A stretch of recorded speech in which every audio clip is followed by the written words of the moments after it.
of dollars, as you know, from China. In fact, they never took the tariff off because there was so much money they can't. It would totally destroy everything that they've set out to do. They're taking in billions of dollars from China and other places. They've left the tariffs on. When I had it, I had tariffs, and yet I had no inflation.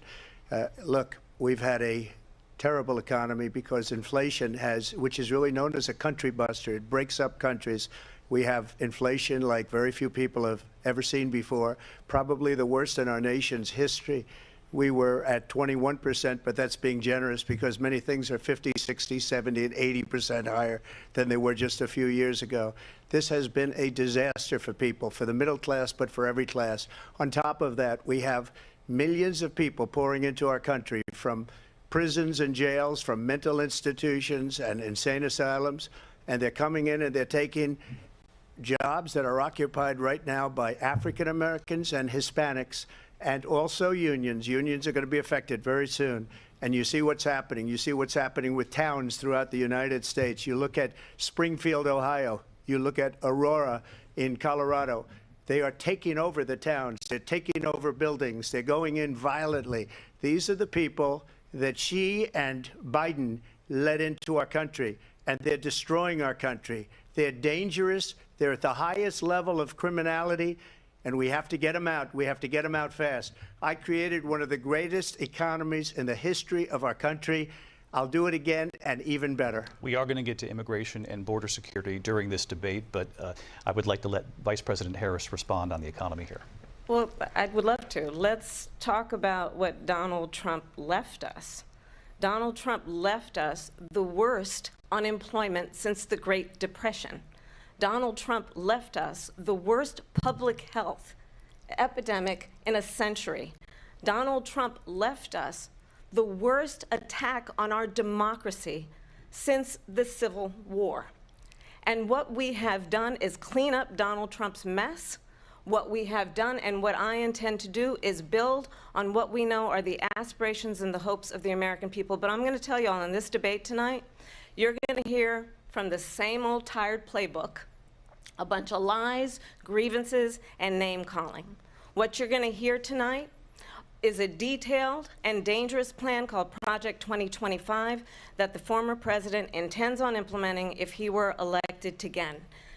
I believe very strongly that the American people want a president who understands the importance of bringing us together, knowing we have so much more in common than what separates us.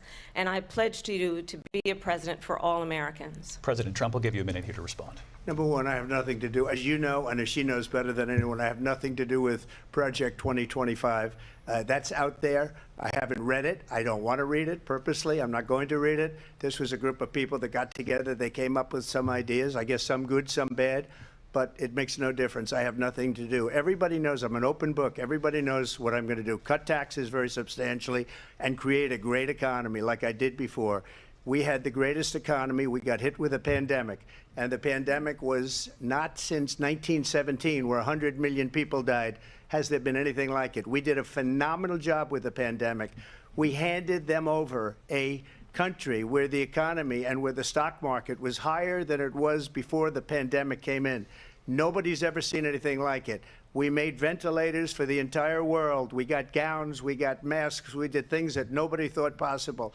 And people give me credit for rebuilding the military. They give me credit for a lot of things, but not enough credit for the great job we did with the pandemic. But the only jobs they got were bounce back jobs. These were jobs bounce back, and it bounced back and it went to their benefit.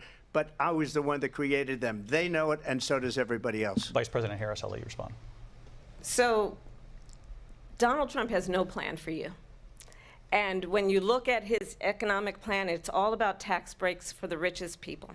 I am offering what I describe as an opportunity economy, and the best economists in our country, if not the world, have reviewed our relative plans for the future of America.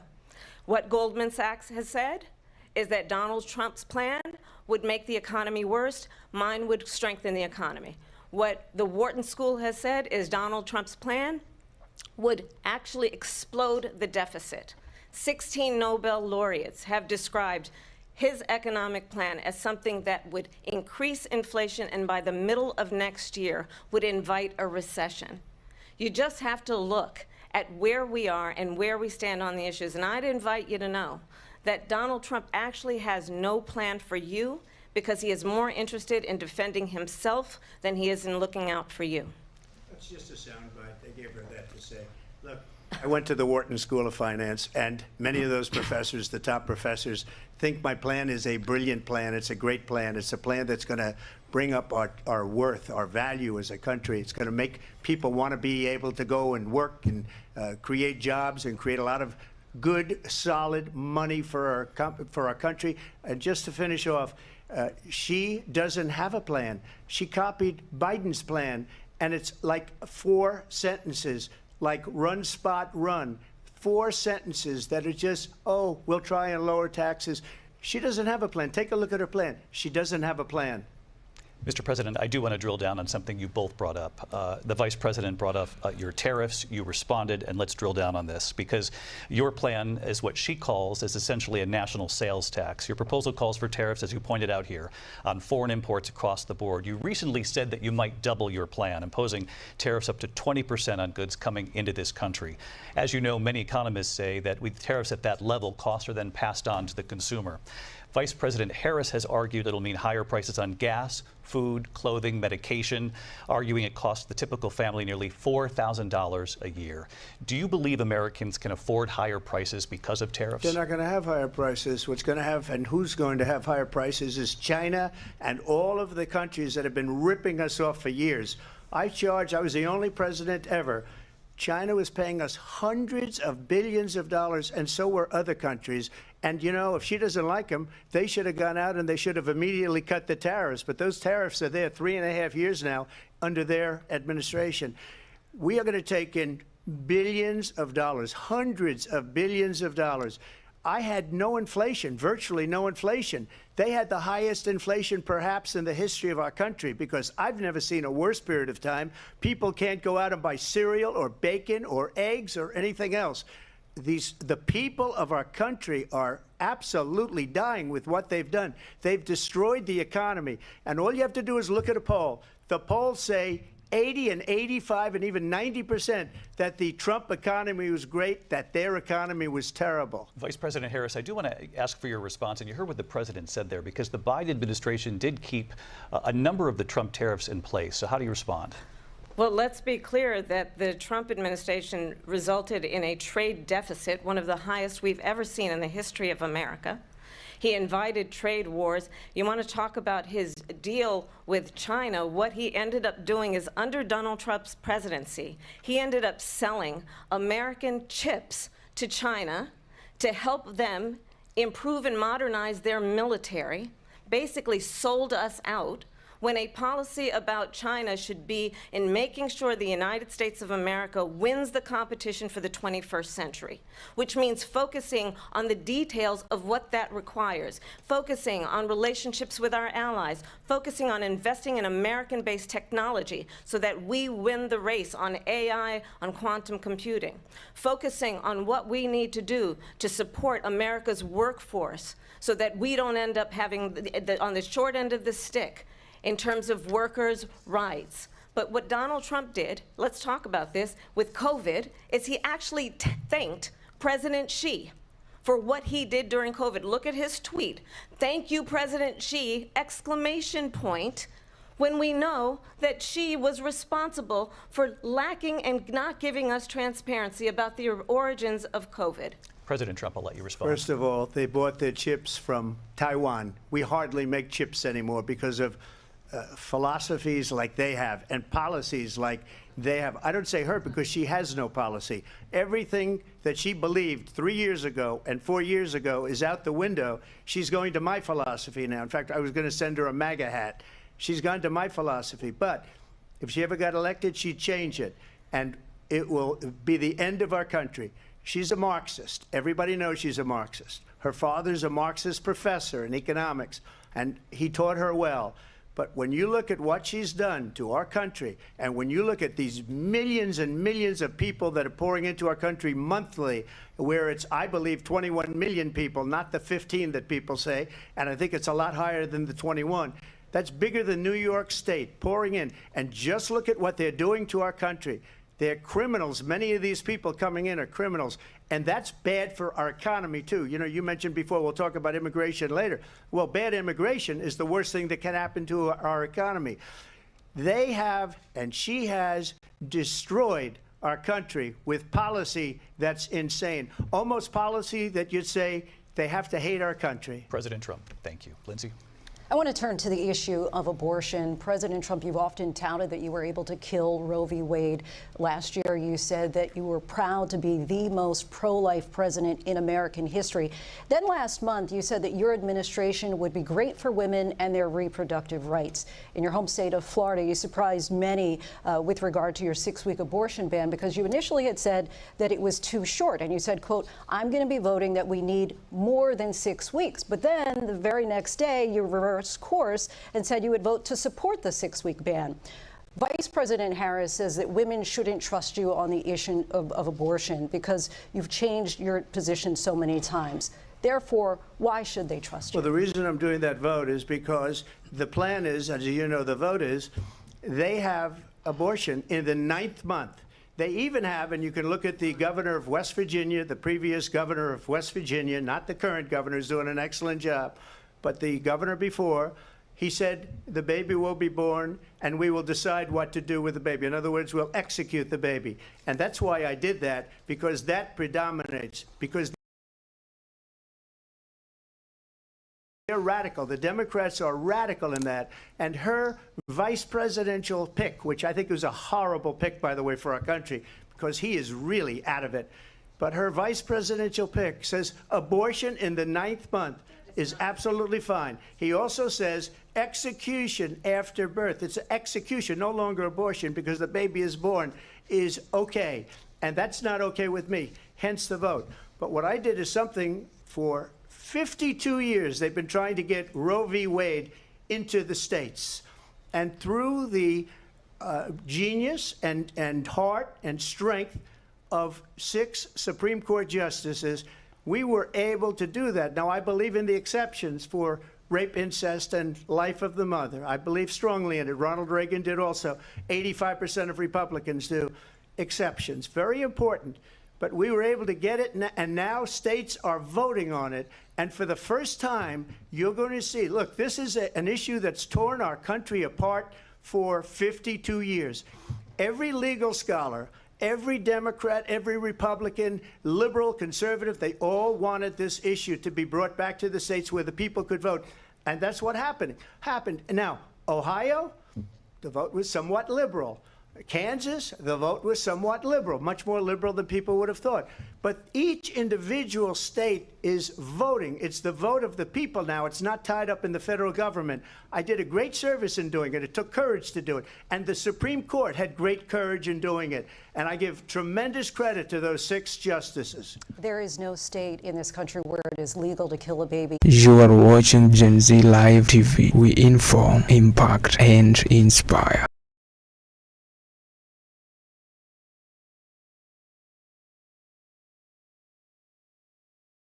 Hand-selected 3 members of the United States Supreme Court with the intention that they would undo the protections of Roe v. Wade. And they did exactly as he intended. And now in over 20 states, there are Trump abortion bans, which make it criminal for a doctor or nurse to provide health care. In one state, it provides prison for life. Trump abortion bans that make no exception even for rape and incest, which understand what that means. A survivor of a crime of violation to their body does not have the right to make a decision about what happens to their body next. That is immoral.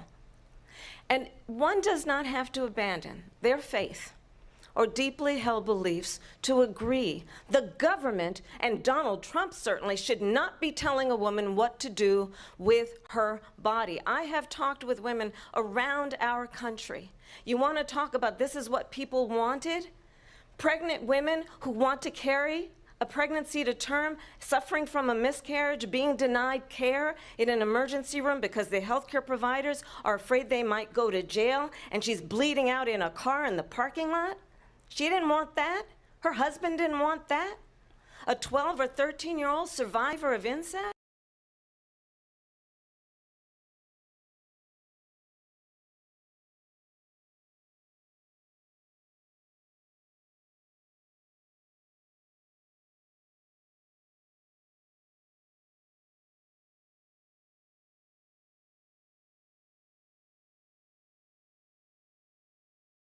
breast, being forced to carry a pregnancy to term.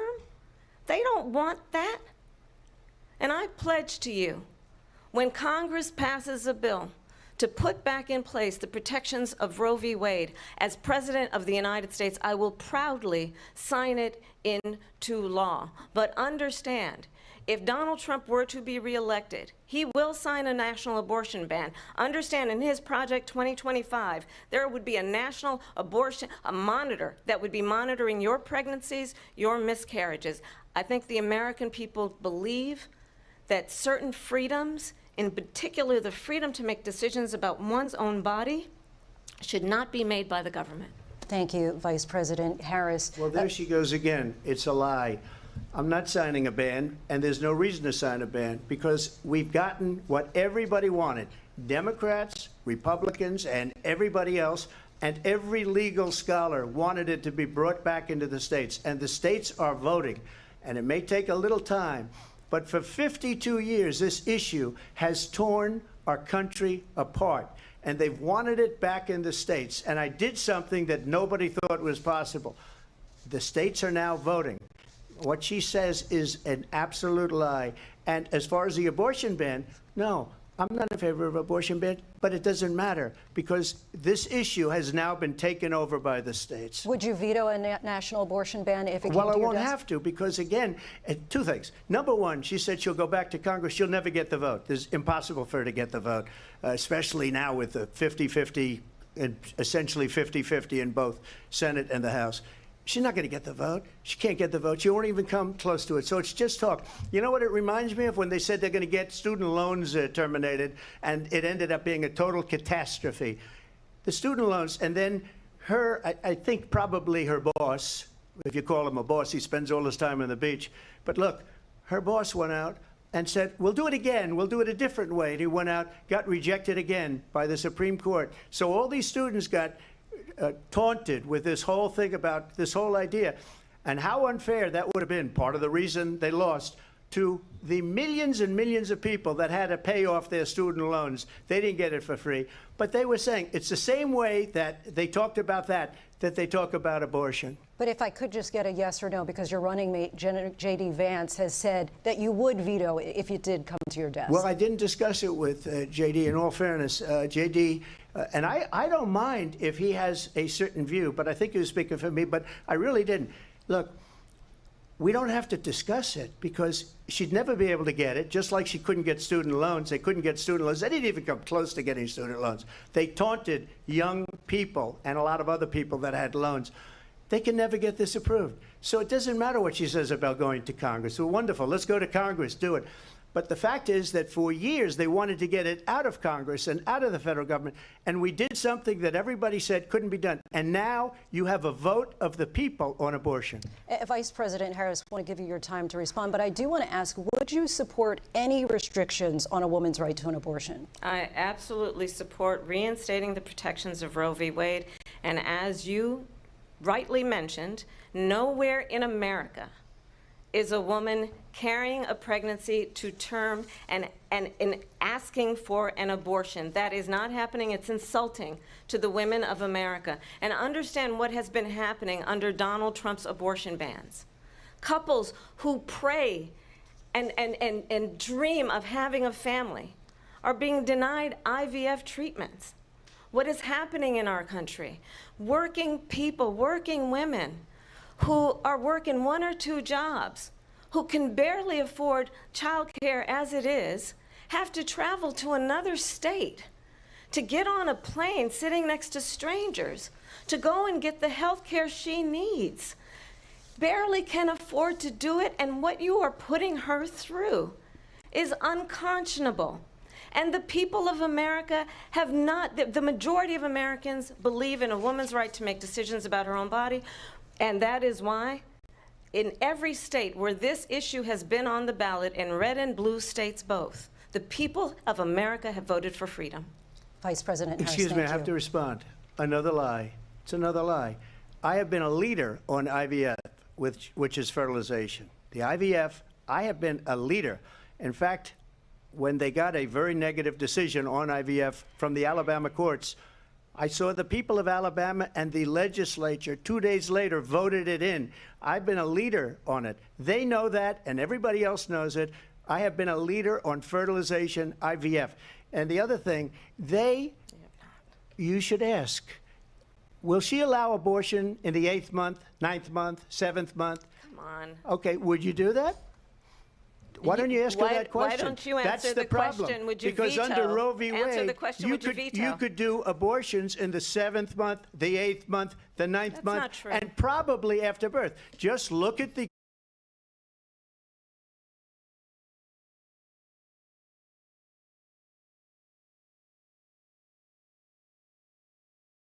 and border security. We know it's an issue that's important to Republicans, Democrats, voters across the board in this country. Vice President Harris, you were tasked by President Biden with getting to the root causes of migration from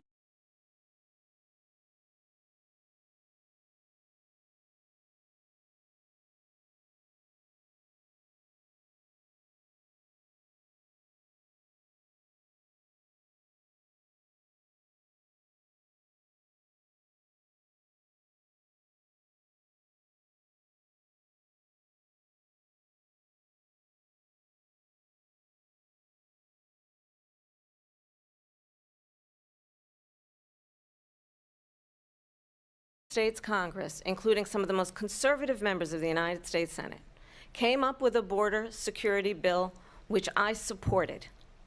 And that bill would have put 1,500 more border agents on the border to help those folks who are working there right now overtime.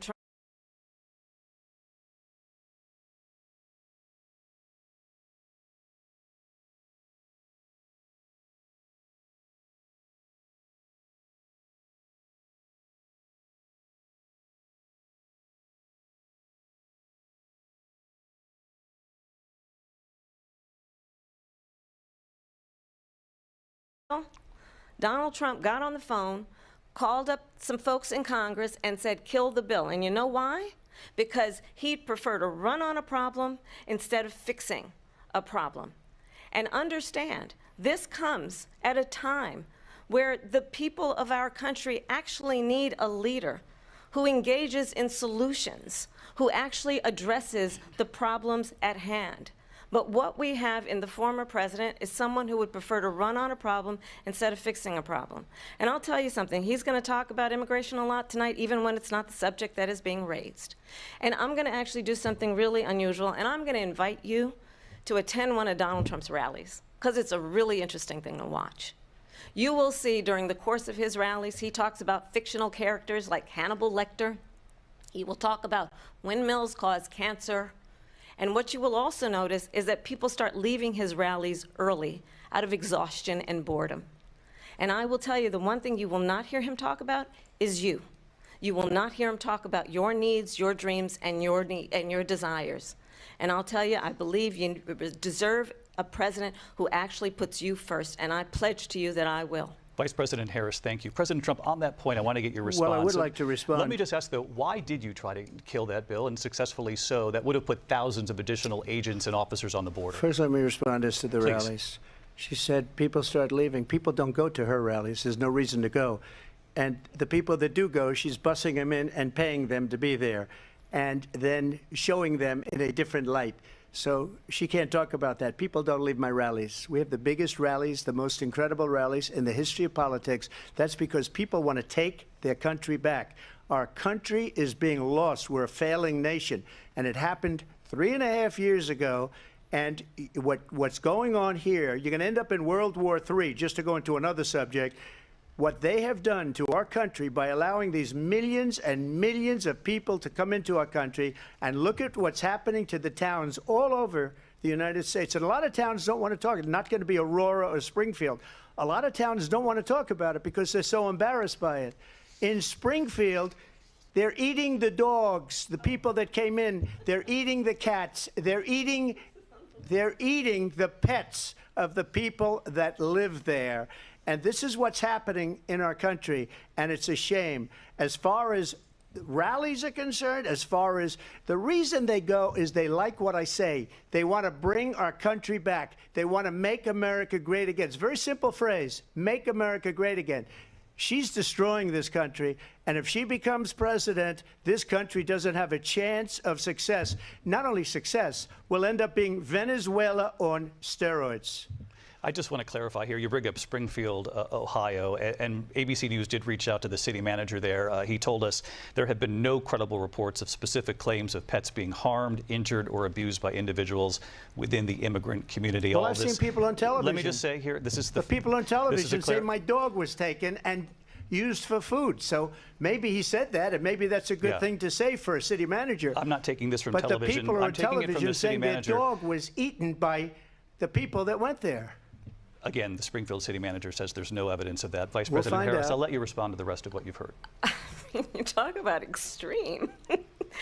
You know, this is, I think, one of the reasons why in this election I actually have the endorsement of 200 Republicans who have formerly worked with President Bush, Mitt Romney, and John McCain, including the endorsement of former Vice President Dick Cheney and Congress member Liz Cheney.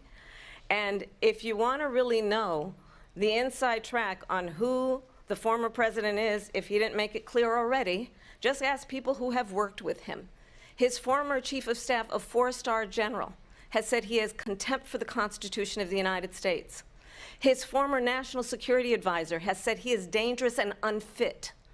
His former Secretary of Defense has said the nation, the republic, would never survive another Trump term.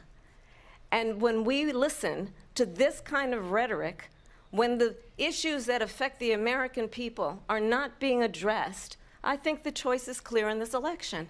President Trump, I'll give you a quick minute to respond here. Thank you, because when I hear that, see, I'm a different kind of a person. I fired most of those people. Not so graciously. They did bad things or a bad job. I fired them. They never fired one person. They didn't fire anybody having to do with Afghanistan and the Taliban and the 13 people whose were just killed, viciously and violently killed. And I got to know the parents and the family. They didn't fire. They should have fired all those generals, all those top people, because that was one of the most incompetently handled situations anybody has ever seen. So when somebody does a bad job, I fire him. And you take a guy like Esper. He was no good. I fired him. So he writes a book. Another one writes a book. Because with me, they can write books. With nobody else can they. But they have done such a poor job, and they never fire anybody. Look at the economy. Look at the inflation. They didn't fire any of their economists. They have the same people. That's a good way not to have books written about you. But just to finish, I got more votes than any Republican in history by far. In fact, I got more votes than any president, sitting president, in history by far. Let me continue on immigration. It was what you wanted to talk about earlier, so let's get back to your deportation proposal that the vice president has reacted to as well. President Trump, you call this the largest domestic deportation operation in the history of our country. You say you would use the National Guard. You say if things get out of control, you'd have no problem using the U.S. military. Police, yes. You also said you would use local police.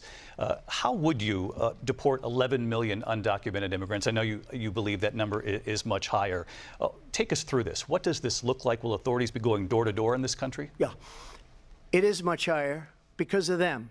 They allowed criminals, many, many millions of criminals. They allowed terrorists. They allowed common street criminals. They allowed people to come in, drug dealers, to come into our country. And they're now in the United States and told by their countries like Venezuela, don't ever come back or we're going to kill you. Do you know that crime in Venezuela and crime in countries all over the world is way down? You know why? Because they've taken their criminals off the street and they've given them to her to put into our country. And this will be one of the greatest mistakes in history for them to allow.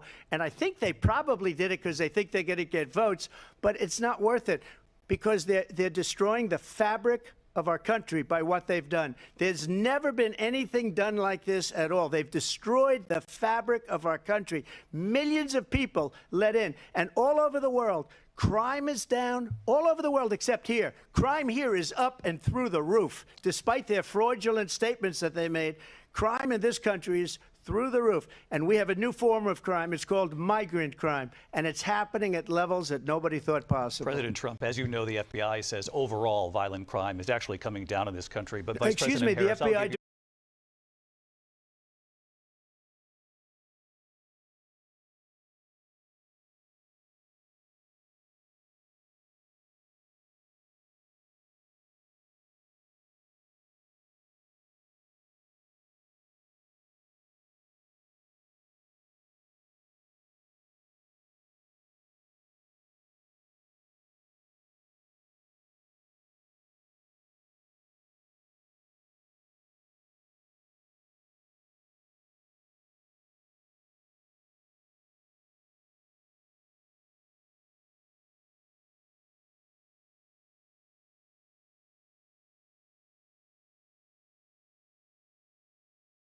and respect for law enforcement.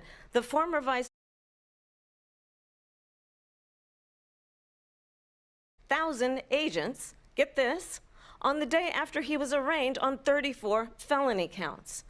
So let's talk about what is important in this race. It is important that we move forward, that we turn the page on this same old tired rhetoric and address the needs of the American people, address what we need to do about the housing shortage, which I have a plan for, address what we must do to support our small businesses, address bringing down the price of groceries.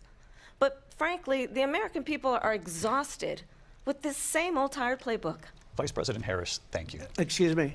Every one of those cases was started by them against their political opponent. And I'm winning most of them, and I will win the rest on appeal. And you saw that with the decision that came down just recently from the Supreme Court. I'm winning most of them. But those are cases, it's called weaponization. Never happened in this country. They weaponized the Justice Department. Every one of those cases was involved with the DOJ, from Atlanta and Fani Willis to the Attorney General of New York and the DA in New York. Every one of those cases. And then they say, oh, he's a criminal. They're the ones that made them go after me. By the way, Joe Biden was found essentially guilty on the documents case. And what happened in my documents case? They said, oh, that's the toughest of them all. A complete and total victory. 2 months ago, it was thrown out. It's weaponization, and they used it, and it's never happened in this country. They used it to try and win an election. They're fake cases. President Trump, thank you. A really quick response here, Vice President Harris, on this notion of weaponization of the Justice Department. Well, let's talk about extreme and understand the context in which this election in 2024 is taking place. The United States Supreme Court recently ruled that the former president would essentially be immune from any misconduct if he were to enter the White House again. Understand, this is someone who has openly said he would terminate, I'm quoting, terminate the Constitution of the United States, that he would weaponize the Department of Justice against his political enemies. Someone who has openly expressed disdain for members of our military. Understand what it would mean if Donald Trump were back in the White House with no guardrails, because certainly we know now the court won't stop him. We know J.D. Vance is not going to stop him. It's up to the American people Vice President to stop Harris, him. thank you. Lindsay? Vice President Harris, in your last run for president. This is the one that weaponized, not me. She weaponized. I probably took a bullet to the head because of the things that they say about me. They talk about democracy. I'm a threat to democracy. They're the threat to democracy with a fake Russia investigation we do have a lot that went nowhere. We have a lot to get to. Lindsay? Vice President Harris, in your last run for president, you said you wanted to ban fracking. Now you don't. You wanted mandatory government buyback programs for assault weapons. Now your campaign says you don't. You supported decriminalizing border crossings. Now you're taking a harder line. I know you say that your values have not changed. So then why have so many of your policy positions changed? So my values have not changed, and I'm going to discuss at least every point that you've made. But in particular, let's talk about fracking, because we're here in Pennsylvania. I made that very clear in 2020. I will not ban fracking. I have not banned fracking as Vice President of the United States. And in fact, I was the tie-breaking vote on the Inflation Reduction Act, which opened new leases for fracking. My position is that we have got to invest in diverse sources of energy so we reduce our reliance on foreign oil. We have had the largest increase in domestic oil production in history because of an approach that recognizes that we cannot over-rely on foreign oil. As it relates to my values, let me tell you, I grew up a middle-class kid raised by a hardworking mother who worked and saved and was able to buy our first home when I was a teenager. The values I bring to the importance of home ownership, knowing not everybody got handed $400 million on a silver platter and then filed bankruptcy 6 times, is a value that I bring to my work to say we are going to work with the private sector and home builders to increase 3 million homes, increase by 3 million homes by the end of my first term. My work that is related to having a friend when I was in high school who was sexually assaulted by her stepfather. And my focus then on protecting women and children from violent crime is based on a value that is deeply grounded in the importance of standing up for those who are most vulnerable. My work that is about protecting Social Security and Medicare is based on long-standing work that I have done, protecting seniors from scams. My values have not changed. And what is important is that there is a president who actually brings values and a perspective that is about lifting people up and not beating people down and name-calling. The true measure of the leader is the leader who actually understands the strength is not in beating people down, it's in lifting people up. I intend to be that president. President Trump, your Well, response? first of all, I wasn't given $400 million. I wish I was. My father was a Brooklyn builder, Brooklyn, Queens, and a great father, and I learned a lot from him. But I was given a fraction of that, a tiny fraction, and I built it into many, many billions of dollars, many, many billions. And when people see it, they are even surprised. So we don't have to talk about that. Fracking, she's been against it for 12 years. Defund the police, she's been against that forever. She gave all that stuff up very wrongly, very horribly, and everybody's laughing at it, okay? They're all laughing at it. She gave up at least 12 and probably 14 or 15 different policies. Like, she was big on defund the police. In Minnesota, she went out, wait a minute, I'm talking now, if you don't mind, please. Does that sound familiar? She went out in Minnesota and wanted to let criminals that killed people, that burned down Minneapolis, she went out and raised money to get them out of jail. She did things that nobody would ever think of. Now she wants to do transgender operations on illegal aliens that are in prison. This is a radical left liberal that would do this. She wants to confiscate your guns, and she will never allow fracking in Pennsylvania. If she won the election, fracking in Pennsylvania will end on day one. Just to finish, one thing so important in my opinion. So I got the oil business going like nobody has ever done before. When they took over, they got rid of it, started getting rid of it, and the prices were going up the roof. They immediately let these guys go to where they were. I would have been 5 times, 4 times, 5 times higher, because you're talking about 3.5 years ago. They got it up to where I was because they had no choice, because the prices of energy were quadrupling and doubling. You saw what happened to gasoline. So they said, let's go back to Trump. But if she won the election, the day after that election, they'll go back to destroying our country, and oil will be dead, fossil fuel will be dead, we'll go back to windmills, and we'll go back to solar, where they need a whole desert to get some energy to come out of it. You ever see a solar plant? By the way, I'm a big fan of solar, but they take 400, 500 acres of desert soil. Trump, we have a These lot are of not good issues things that for we the have to get to. environment, as she We're out of time. understands. Thank you. Lindsay, thank you. We have an election in just 56 days. And I want to talk about the peaceful transfer of power, which, of course, we all know is a cornerstone of our democracy, and the role of a president in a moment of crisis. Mr. President, on January 6th, you told your supporters to march to the Capitol. You said you would be right there with them. The country and the world saw what played out at the Capitol that day, the officers coming under attack. Aides in the West Wing say you watched it unfold on television off the Oval Office. You did send out tweets, but it was more than 2 hours before you sent out that video message telling your supporters to go home. Is there anything you regret about what you did on that day? You just said a thing that isn't covered peacefully and patriotically. I said during my speech, not later on. Peacefully and patriotically. And nobody on the other side was killed. Ashley Babbitt was shot by an out-of-control police officer that should have never, ever shot her. It's a disgrace. But we didn't do this group of people that have been treated so badly. I ask, what about all the people that are pouring into our country and killing people that she allowed to pour in? She was the border czar, remember that. She was the border czar. She doesn't want to be called the border czar because she's embarrassed by the border. In fact, she said at the beginning, well, I'm surprised you're not talking about the border yet. That's because she knows what a bad job they've done.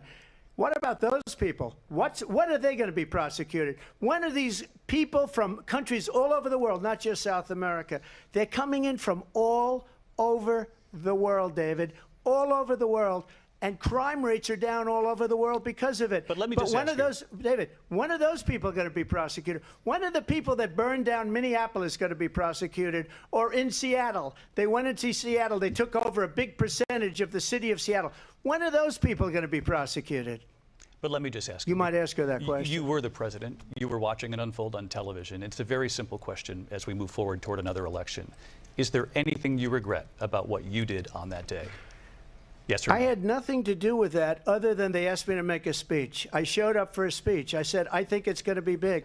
I went to Nancy Pelosi and the mayor of Washington, D.C., and the mayor put it back in writing, as you know. I said, you know, this is going to be a very big rally or whatever you want to call it. And again, it wasn't done by me. It was done by others. I said, I'd like to give you 10,000 National Guard or soldiers. They rejected me. Nancy Pelosi rejected me. It was just 2 weeks ago. Her daughter has a tape of her saying she is fully responsible for what happened. They want to get rid of that tape. It would have never happened if Nancy Pelosi and the mayor of Washington did their jobs. I wasn't responsible for security. Nancy Pelosi was responsible. She didn't do her job. The question was about you as president, not about former Speaker Pelosi, but I do want Vice President Harris to respond here. I was at the Capitol on January 6th. I was the vice president-elect. I was also an acting senator. I was there. And on that day, the President of the United States incited a violent mob to attack our nation's capital, to desecrate our nation's capital. On that day, 140 law enforcement officers were injured, and some died. And understand, the former president has been indicted and impeached for exactly that reason. But this is not an isolated situation. Let's remember Charlottesville, where there was a mob of people carrying tiki torches, spewing anti-Semitic hate. And what did the president then at the time say? There were fine people on each side. Let's remember that when it came to the Proud Boys, a militia, the president said, the former president said, stand back and stand by. So for everyone watching who remembers what January 6th was, I say we don't have to go back. Let's not go back. We're not going back. It's time to turn the page. And if that was a bridge too far for you, well, there is a place in our campaign for you to stand for country, to stand for our democracy, to stand for rule of law, and to end the chaos, and to end the approach that is about attacking the foundations of our democracy because you don't like the outcome. And be clear on that point. Donald Trump, the candidate, has said in this election there will be a bloodbath if this and the outcome of this election is not to his liking. Let's turn the page on this. Let's not go back. Let's chart a course for the future and not go backwards to the past. Let me just follow up here. It was a different term, and it was a term that related to energy because they have destroyed our energy business. That was where bloodbath was. Also, on Charlottesville, that story has been, as you would say, debunked. Laura Ingraham, Sean Hannity, Jesse, all of these people, they covered it. If they go an extra sentence, they will see it was perfect. It was debunked in almost every newspaper, but they still bring it up, just like they bring 2025 up. They bring all of this stuff up. I ask you this. You talk about the Capitol. why are we allowing these millions of people to come through on the southern border? How come she's not doing anything? And I'll tell you what I would do, and I would be very proud to do it. I would say we would both leave this debate right now. I'd like to see her go down to Washington, D.C. during this debate, because we're wasting a lot of time. Go down to, because she's been so bad, it's so ridiculous. Go down to Washington, D.C. and let her sign a bill to close up the border, because they have the right to do it. They don't need bills. They have the right to do it. The President of the United States, you'll get him out of bed, you'll wake him up at 4 o'clock in the afternoon, you'll say, come on down to the office, let's sign a bill. If he signs a bill that the border is closed, all he has to do is say it to the Border Patrol, who are phenomenal. If they do that, the border is closed. Mr. Those President, people are killing many people, unlike J6. We talked immigration here tonight. I do want to focus on this next issue to both of you, because it really brings us this into focus, truth in these times that we're living in. Mr. President, for 3.5 years after you lost the 2020 election, you repeatedly falsely claimed that you won, many times saying you won in a landslide. In the past couple of weeks leading up to this debate, you have said, quote, you lost by a whisker, that you, quote, didn't quite make it, that you came up a little bit short. I said that? Are you now acknowledging that you lost in 2020? No, I don't acknowledge that at all. But I you said did that say sarcastically. That. You know that. It was said, oh, we lost by a whisker. That was said sarcastically. Look, there's so much proof. All you have to do is look at it. And they should have sent it back to the legislatures for approval. I got almost 75 million votes, the most votes any sitting president has ever gotten. I was told if I got 63, which was what I got in 2016, you can't be beaten. The election, people should never be thinking about it. An election is fraudulent. We need two things. We need walls, and we have to have it. We have to have borders, and we have to have good elections. Our elections are bad. And a lot of these illegal immigrants coming in, they're trying to get them to vote. They can't even speak English. They don't even know what country they're in practically. And these people are trying to get them to vote. And that's why they're allowing them to come into our country. I did watch all of these pieces of video. I didn't detect the sarcasm, lost by a whisker. We didn't quite make it. And we should just point out here as clarification, and you know this, you and your allies, 60 cases in front of many judges, many of them Republican. No judge looked at it. And said they said we didn't have standing. That's the other thing. They said we didn't have standing, a technicality. Can you imagine a system where a person in an election doesn't have standing? The President of the United States doesn't have standing. That's how we lost. If you look at the facts, and I'd love to have you'll do a special on it. I'll show you Georgia, and I'll show you Wisconsin, and I'll show you Pennsylvania, and I'll show you. We have so many facts and statistics, but you know what? That doesn't matter, because we have to solve the problem that we have right now. That's old news. And the problem that we have right now is we have a nation in decline, and they have put it into decline. We have a nation that is dying, David. Mr. President, thank you. Vice President Harris, you heard the president there tonight. He said he didn't say that he lost by a whisker. So he still believes he did not lose the election that was won by President Biden and yourself. But I do want to ask you about something that's come up in the last couple of days. This was a post from President Trump about this upcoming election just weeks away. He said, when I win, those people who cheated, and then he lists donors, voters, election officials, he says will be prosecuted to the fullest extent of the law, which will include long-term prison sentences. One of your campaign's top lawyers responded saying, we won't let Donald Trump intimidate us. We won't let him suppress the vote. Is that what you believe he's trying to do here? Donald Trump was fired by 81 million people. So let's be clear about that. And clearly he is having a very difficult time processing that. But we cannot afford to have a president of the United States who attempts, as he did in the past, to upend the will of the voters in a free and fair election. And I'm going to tell you that I have traveled the world as Vice President of the United States, and world leaders are laughing at Donald Trump. I have talked with military leaders, some of whom worked with you, and they say you're a disgrace. And when you then talk in this way in a presidential debate and deny what over and over again are court cases you have lost because you did in fact lose that election, it leads one to believe that perhaps we do not have in the candidate to my right the temperament or the ability to not be confused about fact.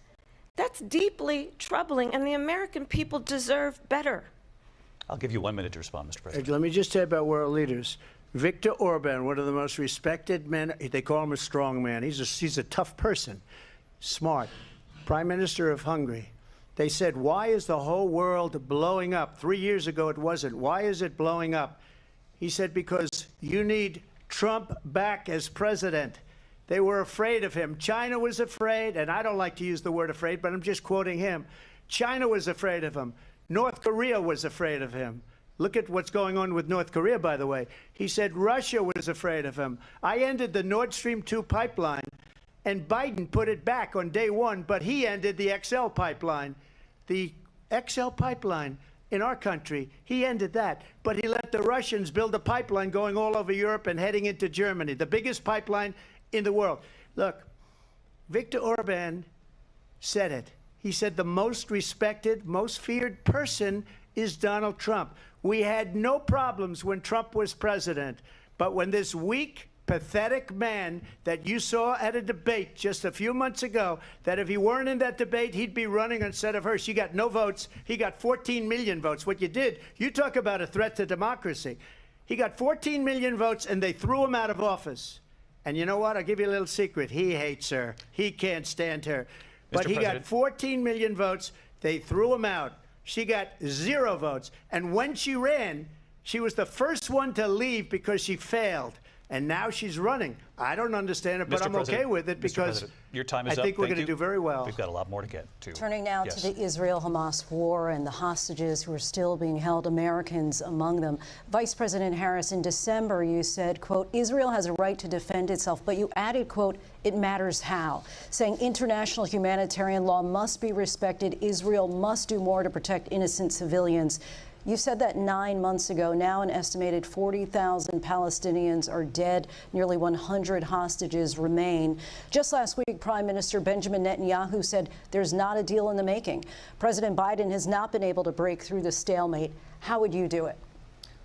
Well, let's understand how we got here. On October 7, Hamas, a terrorist organization, slaughtered 1,200 Israelis, many of them young people who were simply attending a concert. Women were horribly raped. And so absolutely, I said then, I say now, Israel has a right to defend itself. We would.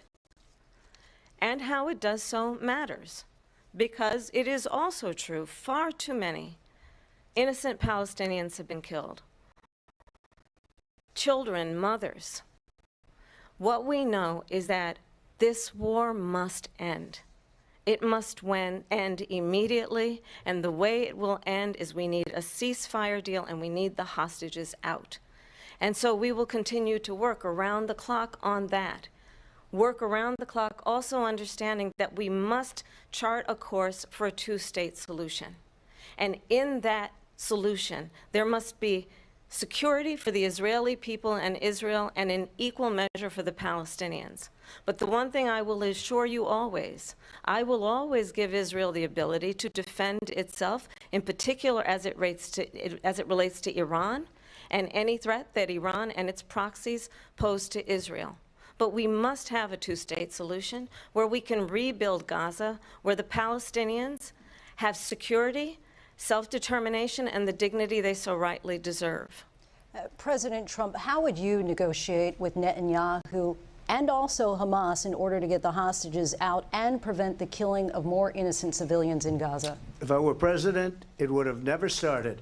If I were president, Russia would have never, ever, I know Putin very well, he would have never, and there was no threat of it either, by the way, for 4 years, have gone into Ukraine and killed millions of people when you add it up, far worse than people understand what's going on over there. But when she mentions about Israel, all of a sudden, she hates Israel. She wouldn't even meet with Netanyahu when he went to Congress to make a very important speech. She refused to be there because she was at a sorority party of hers. She wanted to go to the sorority party. She hates Israel.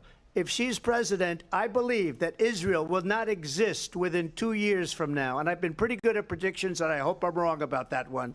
She hates Israel. At the same time, in her own way, she hates the Arab population because the whole place is going to get blown up. Arabs, Jewish people, Israel. Israel will be gone. It would have never happened. Iran was broke under Donald Trump.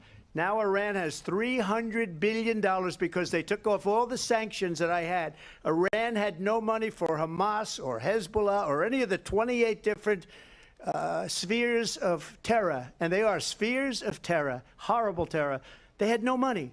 It was a big story, and you know it. You covered it very well, actually. They had no money for terror. They were broke. Now they're a rich nation, and now what they're doing is they're spreading that money around. Look at what's happening with the Houthis and Yemen. Look at what's going on in the Middle East. This would have never happened. I will get that settled and fast, and I'll get the war with Ukraine and Russia ended. If I'm president-elect, I'll get it done before even becoming president. Vice President Harris, he says you hate Israel. That's absolutely not true. I have my entire career and life supported Israel and the Israeli people. He knows that. He's trying to, again, divide and distract from the reality, which is it is very well known that Donald Trump is weak and wrong on national security and foreign policy. It is well known that he admires dictators, wants to be a dictator on day one, according to himself. It is well known that he said of Putin that he can do whatever the hell he wants and go into Ukraine. It is well known that he said when Russia went into Ukraine, it was brilliant. It is well known he exchanged love letters with Kim Jong-un. And it is absolutely well known that these dictators and autocrats are rooting for you to be president again because they're so clear they can manipulate you with flattery and favors.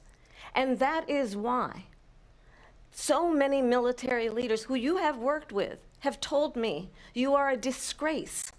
That is why we understand that we have to have a president who is not consistently weak and wrong on Vice national President security, Harris. including the importance of upholding and respecting in highest regard our military. Vice President Harris, thank you. They're the ones, and she's the one that caused it, that's weak on national security by allowing every nation last month for the year, 168 different countries sending people into our country. Their crime rates are way down. Putin endorsed her last week, said, I hope she wins. And I think he meant it, because what he's gotten away with is absolutely incredible. It wouldn't have happened with me. The leaders of other countries think that they're weak and incompetent, and they are. They're grossly incompetent. And I just ask one question. Why does Biden go in and kill the Keystone Pipeline and approve the single biggest deal that Russia's ever made, Nord Stream 2, the biggest pipeline anywhere in the world going to Germany and all over Europe? Because they're weak and they're ineffective. And Biden, by the way, President gets paid Trump, a lot of money. Thank you. We have a lot of issues to get to. And I want to turn to the war in Ukraine. We're now 2.5 years into this conflict. Mr. President, it has been the position of the Biden administration that we must defend Ukraine from Russia, from Vladimir Putin, to defend their sovereignty, their democracy, that it's in America's best interest to do so, arguing that if Putin wins, he may be emboldened to move even further into other countries. You have said you would solve this war in 24 hours. You said so just before the break tonight. How exactly would you do that? And I want to ask you a very simple question tonight. Do you want Ukraine to win this war? I want the war to stop. I want to save lives that are being uselessly, people being killed by the millions. It's the millions. It's so much worse than the numbers that you're getting, which are fake numbers. Look, we're in for 250 billion or more because they don't ask Europe, which is a much bigger beneficiary to getting this thing done than we are. They're in for $150 billion less because Biden and you don't have the courage to ask Europe like I did with NATO. They paid billions and billions, hundreds of billions of dollars when I said, either you pay up or we're not going to protect you anymore. So that's maybe one of the reasons they don't like me as much as they like weak people. But you take a look at what's happening. We're in for 250 to 275 billion. They're into 100 to 150. They should be forced to equalize. With that being said, I want to get the war settled. I know Zelensky very well, and I know Putin very well. I have a good relationship, and they respect your president, okay? They respect me. They don't respect Biden. How would you respect him? Why? For what reason? He hasn't even made a phone call in 2 years to Putin, hasn't spoken to anybody. They don't even try and get it. That is a war that's dying to be settled. I will get it settled before I even become president. If I win, when I'm president-elect, and what I'll do is I'll speak to one, I'll speak to the other, I'll get them together. That war would have never happened. And in fact, when I saw Putin after I left, unfortunately left because our country has gone to hell, but after I left, when I saw him building up soldiers, he did it after I left, I said, oh, he must be negotiating. It must be a good, strong point of negotiation. Well, it wasn't, because Biden had no idea how to talk to him. He had no idea how to stop it. And now you have millions of people dead, and it's only getting worse, and it could lead to World War III. Don't kid yourself, David. We're playing with World War III, and we have a president that we don't even know if he's... Where is our president? We don't even know if he's a president. And just to clarify they here... They threw him out of a campaign like a dog. We don't even know. Is he our president? But we have a president, Mr. President, that doesn't know he's alive. Your time is up. Just to clarify in the question, do you believe it's in the U.S. best interest for Ukraine to win this war, yes or no? I think it's the U.S. best interest to get this war finished and just get it done. All right. Negotiate a deal, because we have to stop all of these human lives from being destroyed. I want to take this to Vice President Harris. I want to get your thoughts on support for Ukraine in this moment, but also, as Commander-in-Chief, if elected, how would you deal with Vladimir Putin, and would it be any different from what we're seeing from President Biden? Well, first of all, it's important to remind the former president, you're not running against Joe Biden, you're running against me. I believe the reason that Donald Trump says that this war would be over within 24 hours is because he would just give it up. And that's not who we are as Americans. Let's understand what happened here. I actually met with Zelensky a few days before Russia invaded, tried through force to change territorial boundaries, to defy one of the most important international rules and norms, which is the importance of sovereignty and territorial integrity. And I met with President Zelensky. I shared with him American intelligence about how he could defend himself. Days later, I went to NATO's eastern flank, to Poland and Romania. And through the work that I and others did, we brought 50 countries together to support Ukraine in its righteous defense. And because of our support, because of the air defense, the ammunition, the artillery, the javelins, the Abrams tanks that we have provided, Ukraine stands as an independent and free country. If Donald Trump were president, Putin would be sitting in Kyiv right now. And understand what that would mean, because Putin's agenda is not just about Ukraine. Understand why the European allies and our NATO allies are so thankful that you are no longer president, and that we understand the importance of the greatest military alliance the world has ever known, which is NATO, and what we have done to preserve the ability of Zelensky and the Ukrainians to fight for their independence. Otherwise, Putin would be sitting in Kyiv with his eyes on the rest of Europe, starting with Poland. And why don't you tell the 800,000 Polish Americans right here in Pennsylvania how quickly you would give up for the sake of favor and what you think is a friendship with what is known to be a dictator who would eat you for lunch. Vice President Harris, thank you. We've heard from both of you on Ukraine tonight. Afghanistan came up in the last hour. I wanted her to respond to something you said earlier. And now, please, I'll give you a minute here. Putin would be sitting in Moscow, and he wouldn't have lost 300,000 men and women, but he would have been sitting in Moscow. Quiet, please. He would have been sitting in Moscow, much happier than he is right now. But eventually, you know, he's got a thing that other people don't have. He's got nuclear weapons. They don't ever talk about that. He's got nuclear weapons. Nobody ever thinks about that. And eventually, maybe he'll use them, and maybe he hasn't been that threatening, but he does have that. Something we don't even like to talk about. Nobody likes to talk about it. But just so you understand, they sent her to negotiate peace before this war started. 3 days later, he went in and he started the war because everything they said was weak and stupid. They said the wrong things. That war should have never started. She was the emissary. They sent her in to negotiate with Zelensky and Putin, and she did. And the war started 3 days later. And that's the kind of talent we have with her. She's worse than Biden. In my opinion, I think he's the worst president in the history of our country. She goes down as the worst vice president in the history of our country. But let me tell you something. She is a horrible negotiator. They sent her in to negotiate. As soon as they left, Putin did the invasion. President Trump, thank you. You did bring up something.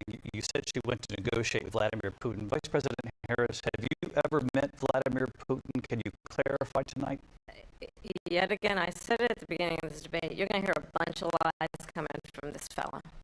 And that is another one. When I went to meet with President Zelensky, I've now met with him over 5 times.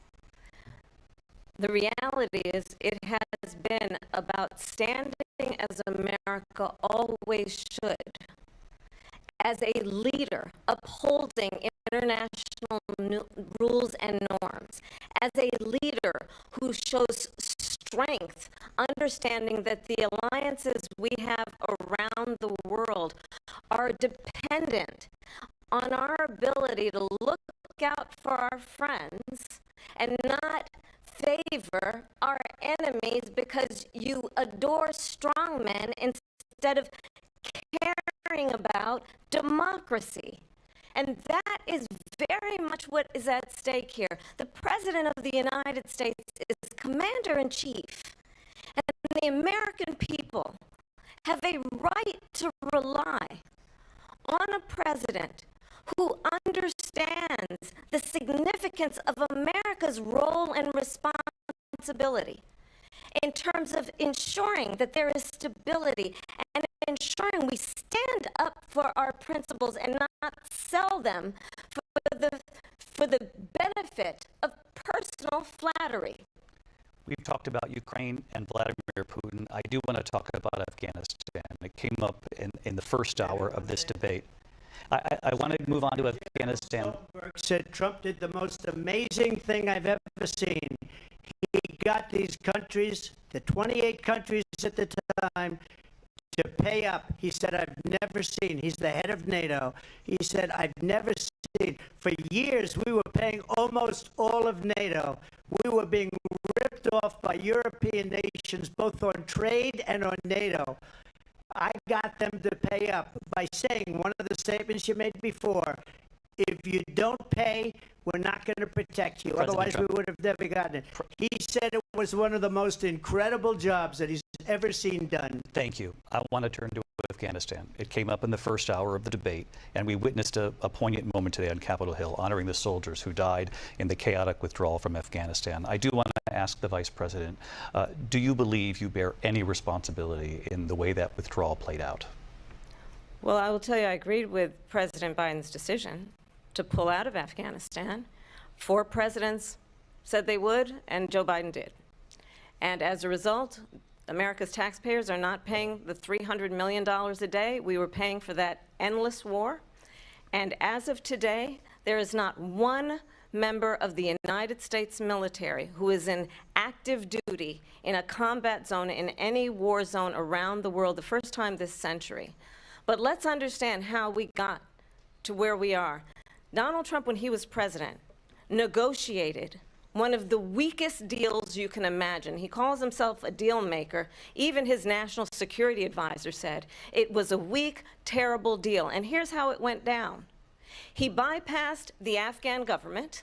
He negotiated directly with a terrorist organization called the Taliban. The negotiation involved the Taliban getting 5,000 Taliban terrorists released. And get this, and the president at the time invited the Taliban to Camp David, a place of storied significance for us as Americans, a place where we honor the importance of American diplomacy, where we invite and receive respected world leaders. And this former president, as president, invited them to Camp David because he does not again appreciate the role and responsibility of the President of the United States to be commander-in-chief with a level of respect. And this gets back to the point of how he has consistently disparaged and demeaned members of our military, fallen soldiers, and the work that we must do to uphold the strength and the respect of the United States of America around the world. Vice President Harris, thank you. President Trump, your response to her saying that you began the negotiations with the Taliban. So if you take a look at that period of time, the Taliban was killing our soldiers, a lot of them, with snipers. And I got involved with the Taliban because the Taliban was doing the killing. That's the fighting force within Afghanistan. They don't bother doing that because, you know, they deal with the wrong people all the time. But I got involved. And Abdul is the head of the Taliban. He is still the head of the Taliban. And I told Abdul, don't do it anymore. You do it anymore, you're going to have problems. And he said, why do you send me a picture of my house? I said, you're going to have to figure that out, Abdul. And for 18 months, we had nobody killed. We did have an agreement negotiated by Mike Pompeo. It was a very good agreement. The reason it was good, it was we were getting out. We would have been out faster than them, but we wouldn't have lost the soldiers. We wouldn't have left many Americans behind, and we wouldn't have left $85 billion worth of brand new, beautiful military equipment behind. And just to finish, they blew it. The agreement said you have to do this, and they didn't do it. They didn't do it. The agreement was terminated by us because they didn't do what they were supposed to do. I want to move on. And these people did the worst withdrawal, and in my opinion, the most embarrassing moment in the history of our country. And by the way, that's why Russia attacked Ukraine, because they saw how incompetent she and her boss are. President Trump, thank you. I want to move on now to race and politics in this country. Mr. President, you recently said to Vice President Harris, quote, I didn't know she was black until a number of years ago when she happened to turn black, and now she wants to be known as black. I want to ask a bigger picture question here tonight. Why do you believe it's appropriate to weigh in on the racial identity of your opponent? I don't, and I don't care. I don't care what she is. I don't care. You make a big deal out of something, I couldn't care less. Whatever she wants to be is okay with me. But those were your words, so I'm I asking... I don't know. I mean, all I can say is I read where she was not black, that she put out, and I'll say that. And then I read that she was black, and that's okay. Either one was okay with me. That's up to her. That's up to her. Vice President Harris, your thoughts on this? I think it's, I mean, honestly, I think it's a tragedy that we have someone who wants to be president who has consistently, over the course of his career, attempted to use race to divide the American people. You know, I do believe that the vast majority of us know that we have so much more in common than what separates us, and we don't want this kind of approach that is just constantly trying to divide us, and especially by race. And let's remember how Donald Trump started. He was land, he owned buildings, and he was investigated because he refused to